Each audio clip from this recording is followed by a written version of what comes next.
आषाढी वारी अर्थातच म्हणजे निवृत्तीनाथ महाराज यांची वारी नाशिकच्या नाशिक पाटा परिसरामध्ये आता निवृत्तीनाथ महाराज यांचं वारीचं आगमन झालेलं आहे।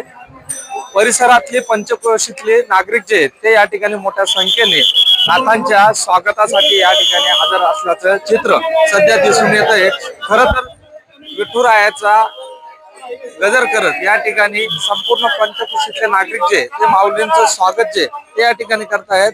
खरंच आजचा चौथा दिवस आहे आणि या चौथ्या दिवशी वरुण राजाने देखील या ठिकाणी माऊलींच्या आगमनानंतर या ठिकाणी वरुण राजाने हजेरी लावलेली आहे। मोठ्या संख्येने नागरिक जे ते या पंचक्रोशीतले या ठिकाणी माऊलींच्या स्वागतासाठी या ठिकाणी येत असतात आणि माऊलींचं स्वागत मोठ्या प्रमाणात करत असतात। दुसरीकडे जर बघितलं तर पोलिसांकडनं या ठिकाणी वाहतुकीचं देखील नियोजन जे ते मोठ्या प्रमाणात करण्यात आलेलं आहे।